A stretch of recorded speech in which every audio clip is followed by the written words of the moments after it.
Welcome to this first reading out of my book, An African Woman's Story of Divorce in Kenya. This, as you all may know, is a personal journey of my own divorce story.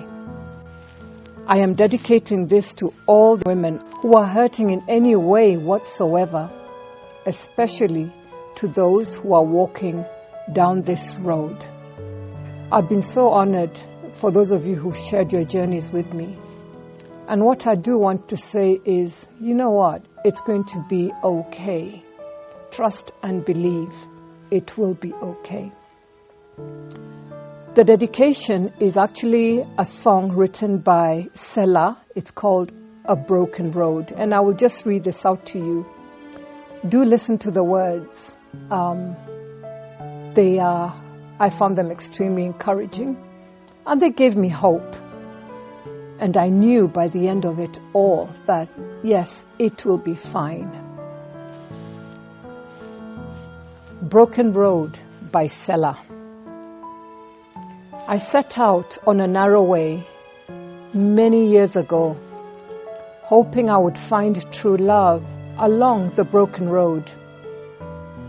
But I got lost a time or two, wiped my brow and kept pushing through.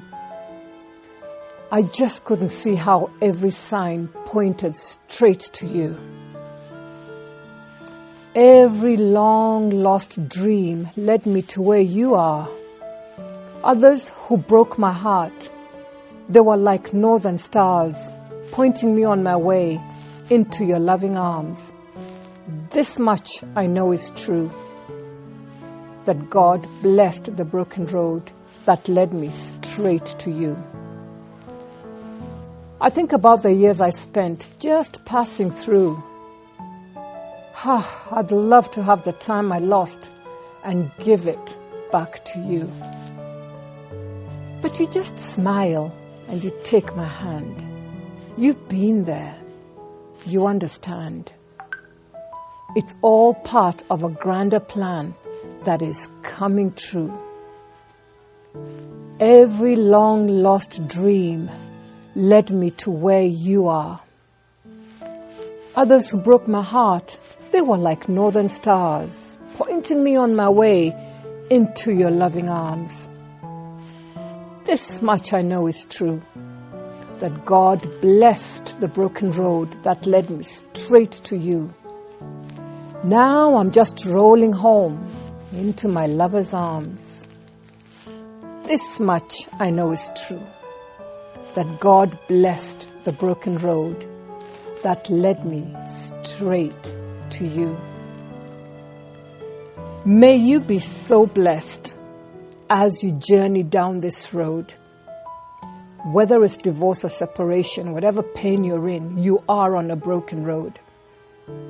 And you're being pointed towards Jesus, who will walk you through, because he is the greatest love of all.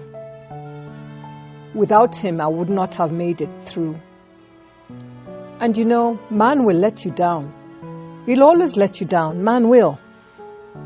But Jesus will never, ever let you down. So take heart. It is well in Jesus' name. Be strong and courageous. Do not be afraid or terrified because of them, for the Lord your God goes with you. He will never leave you nor forsake you. And that comes out of Deuteronomy 31:6. And this is my introduction. 10 years ago in February 2008 was the beginning of my divorce. Having lived 57 years, without a doubt, separation and divorce were the worst years of my life. Nothing I have suffered since then comes anywhere close to that journey, not even the death of my dad. And yet that really knocked me about. Absolutely nothing compares to the horrific pain and life-changing circumstances that come with the breakdown of a family. No one can understand it unless they've been through it. Separation and divorce is something I never thought about or even contemplated. But it can happen to anyone at all. And it happened to me. It was the biggest, shocking, and difficult life-changing experience so far. It tore my family apart, literally bringing such intense feelings of great pain and destruction. Do you know, I came to understand what a broken heart is. My heart got broken when my family got broken. You know, in Malachi 2:16, God says, I hate divorce. You know, I learned that God does not hate the people who are going through the divorce, but the divorce itself. Not for the reasons we hear in most churches on the continent, about it breaking the law. That's too legalistic. My Father loves me and does not want me to go through that heartbreak. No, the root reasons for God hating divorce are much more intimate, more affectionate, and more loving. God knows that divorce deeply wounds and attempts to destroy His precious beloved. It endeavors to still, kill, and destroy God's creation. I know it tried to kill me, not just physically, but spiritually too. That's why God hates divorce. Wow. So what do you do with that kind of pain?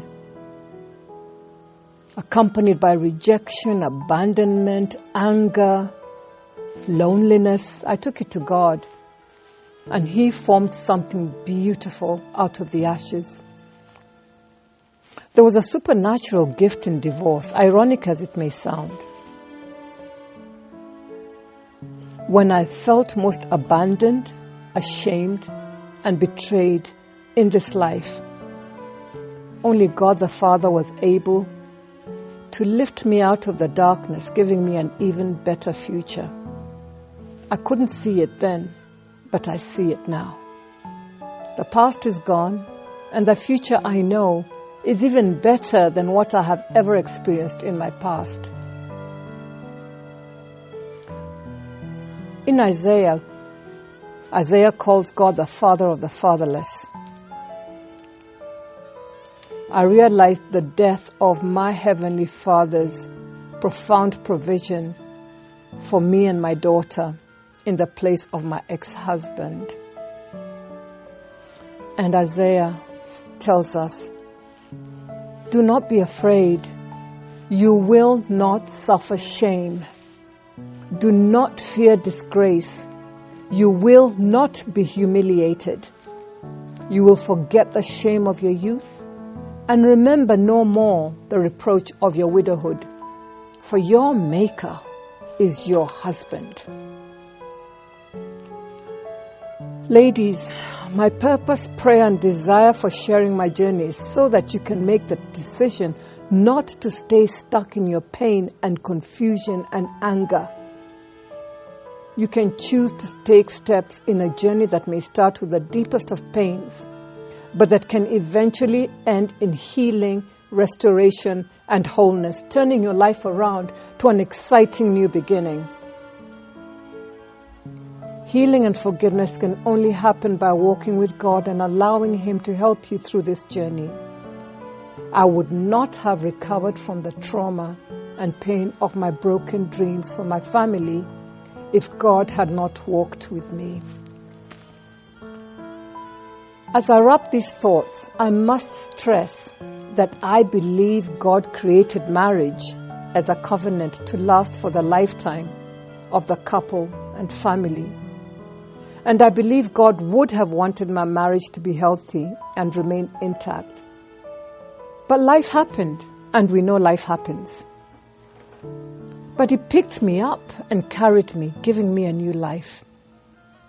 I know without a shadow of a doubt, our Heavenly Father has big plans for me and for you, in His time, His way, because He is a God of new beginnings.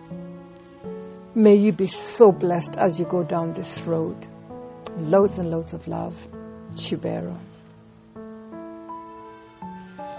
Join me next time for chapter 1 of my book entitled The Beginning. Chapter 1, The Beginning. Until next time, God bless you.